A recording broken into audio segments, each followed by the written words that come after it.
Assalamualaikum dan salam sejahtera. Berita Pagi Sarawak edisi 11 September bersama saya Muhammad Azizi Rahim. Pelbagai pelaksanaan projek mega kini sedang dirancang dalam usaha kerajaan mengubah wajah Pekan Gedong. Menteri Muda Pembangunan Usahawan dan Perusahaan Kecil dan Sederhana, Datuk Mohamed Narudin Majais berkata, pelan perkenaan termasuk pembinaan 2 akses jalan baharu, stadium dan juga sebuah tempat penginapan. Jalan raya baru dia yang sedang dirancang sekarang untuk memendekkan perjalanan kita ke kawasan Ulu Semunjan dari Gedong melalui ladang tabung haji Pelita terus ke kawasan Semalatung dan sebagainya. Jelas Datuk Mohamed Narudin, Kerajaan Negeri juga merancang untuk membina sebuah stadium berkapasiti 3,000 penonton bagi kegunaan riadah setempat.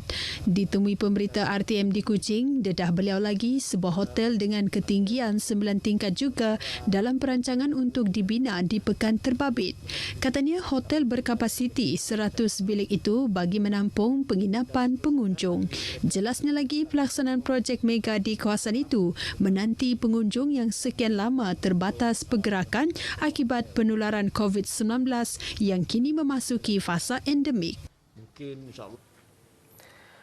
Proses pemberian vaksin bagi individu berumur 16 dan 17 tahun dilaksanakan di Pusat Pemberian Vaksin PPV Dewan Suarah Marudi semalam. Berjalan dengan lancar dengan mematuhi prosedur operasi standard yang ditetapkan. Menteri Muda Kerajaan Tempatan Datuk Penguang Manggil memaklumkan seramai 405 orang individu divaksin dengan sebahagian besar merupakan pelajar dari Sekolah Menengah Kebangsaan Telang Usan. Datuk Penguang semasa melakukan tinjauan di PPV berkenaan juga mendedahkan bahawa seramai 600 orang remaja di daerah Marudi akan menerima vaksin. Beliau menasihati golongan berkenaan untuk hadir di PPV yang ditetapkan bagi mendapatkan suntikan sekaligus sebagai persediaan untuk pembukaan sekolah. Suntikan vaksin COVID-19 dilakukan di PPV Dewan Suarah Marudi, PPV Dewan Masyarakat Beluru dan di SMK Tutuh Apoh Long Panai tertakluk kepada jadual penerbangan helikopter ke Long Panai. Selain itu, Datuk Penguang berkesempatan melawat penduduk terjejas banjir yang ditempatkan di 2 pusat pemindahan sementara PPS iaitu PPS Dewan Suarah Marudi dan PPS SMK Telang Usan. Sementara itu, program suntikan vaksin COVID-19 bagi golongan remaja di Miri juga berjalan lancar. Jawatankuasa Pengurusan Bencana Bahagian Miri menerusi kenyataan memaklumkan pemvaksinan diadakan serentak sejak semalam sehingga esok di setiap pusat pemberian vaksin awam. Selepas divaksin, saya berasa lega sebab lebih selamat. Lepas vaksin ni dapat pergi sekolah balik. The staff here are really friendly. We came by, we lined up at the start of the lobby in Eastwood Hotel, Miri. And then they asked for we had to queue up, we had to give our IC.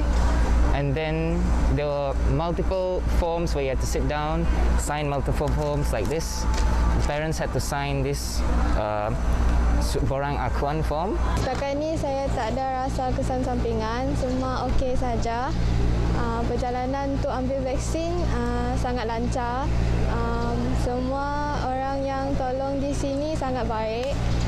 Saya tak sabar untuk datang ambil dos kedua pula. Dalam pada itu, Jawatankuasa Pengurusan Bencana Bahagian Miri juga meminta ketua-ketua masyarakat iaitu ketua kampung, tuai rumah dan kapitan supaya mengenal pasti golongan remaja di kawasan masing-masing mendapatkan vaksin COVID-19.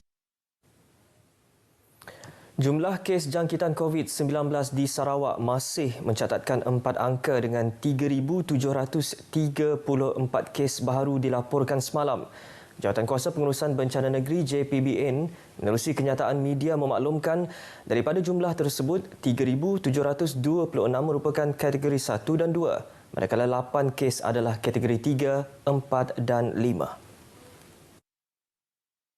Daerah Kuching merekodkan jumlah kes tertinggi iaitu 921 kes, diikuti Serian 359 kes dan Sibu 338 kes. Manakala daerah-daerah lain melaporkan kes baharu di bawah 300. JPBN turut melaporkan 5 kematian melibatkan 3 lelaki berusia 75 hingga 91 tahun di Hospital Umum Sarawak, seorang wanita berumur 93 tahun di Hospital Sri Aman dan seorang lelaki berusia 68 tahun di Hospital Sibu. Kelima-lima mangsa mempunyai penyakit komorbid. Dalam kenyataan sama, satu kluster baharu turut diisytiharkan melibatkan kluster komuniti iaitu kluster Suchong Balut Julau. Kluster tersebut dikesan melibatkan penduduk di 2 buah rumah panjang yang berdekatan kawasan Sungai Suchong Balut di Julau. Manakala 7 kluster ditamatkan semalam melibatkan 6 di Kuching. Ini sekaligus menjadikan 141 kluster masih aktif di negeri ini. Dalam perkembangan sama, menerusi kenyataan media semalam, Jawatan Kuasa Pengurusan Bencana Negeri JPBN Sarawak turut memaklumkan bahawa sebanyak 15 lokaliti di Sarawak dikenakan Perintah Kawalan Pergerakan Diperketatkan (PKPD). 5 lokaliti adalah di daerah Pakan, 4 di daerah Simunjan, 3 di Lubuk Antu serta masing-masing 1 di Sri Aman, Asajaya dan Julau. PKPD 3 lokaliti di daerah Mukah bermula hari ini hingga 24 September depan, iaitu Rumah Panjang Aji Anak Buli, Rumah Panjang Undum Anak Ancih, Sungai Duan dan Rumah Panjang Joni Anak Jimbun di Bukit Dinding. Sementara itu, 14 lokaliti dilanjutkan PKPD melibatkan 7 di daerah Subis, 2 masing-masing di daerah Betong dan Lundu serta masing-masing 1 di Marudi, Limbang dan Lubuk Antu. Sementara itu, 8 lokaliti ditamatkan PKPD semalam, 2 di Simunjan, masing-masing 1 di daerah Miri, Betong, Lundu, Limbang, Sri Aman dan Belaga.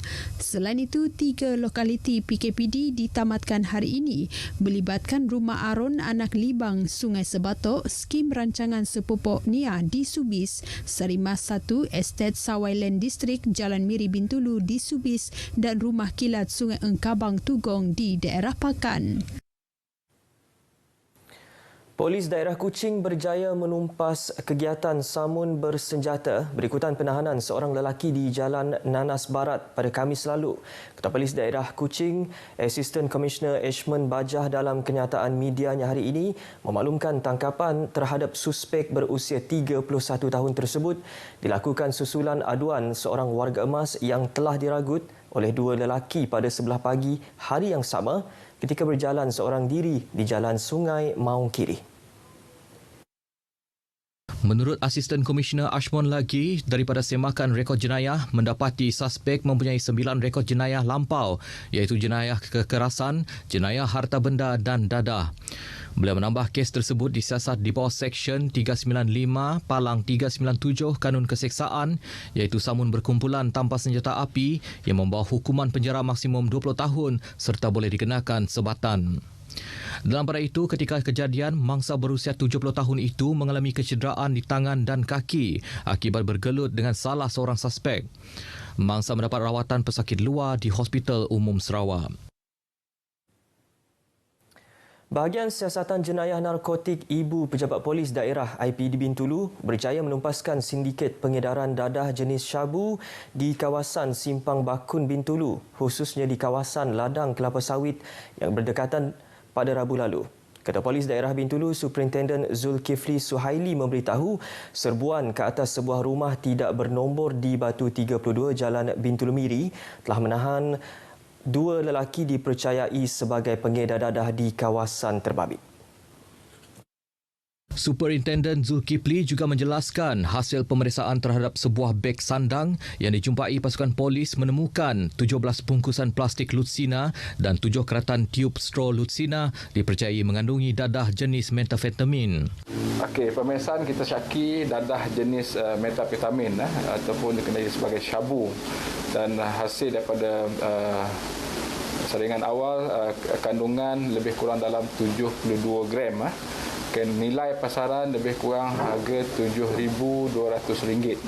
Beliau berkata demikian dalam satu sidang media di Bintulu turut mendedahkan hasil saringan air kencing mendapati kedua-dua suspek positif dadah.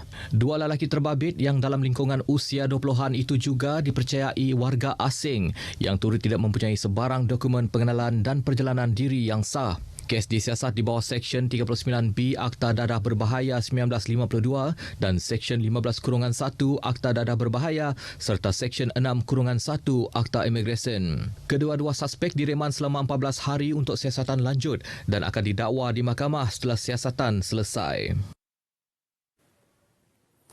Syarikat Peneraju Infrastruktur Teknologi Maklumat di Sarawak, Sakofa Sendirian Berhad dengan kerjasama Front Row Entertainment akan melaksanakan inisiatif persembahan virtual The Music Must Go On 2021 sehingga akhir tahun ini.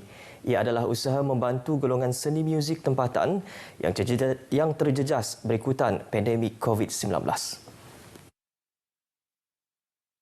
Inisiatif ini bagi menyediakan platform bagi mengumpul bakat tempatan untuk melakukan persembahan yang boleh ditonton oleh penggemar muzik secara maya sekaligus mendapat pembayaran melalui konsep online tip jar dengan peruntukan berjumlah RM20,000. Dalam satu kenyataan media, Menteri Muda Hal Ehwal Korporat dan Unit Komunikasi Awam Sarawak Abdullah Saidul yakin platform ini dapat meringankan beban golongan seni muzik yang terkesan oleh pandemik COVID-19.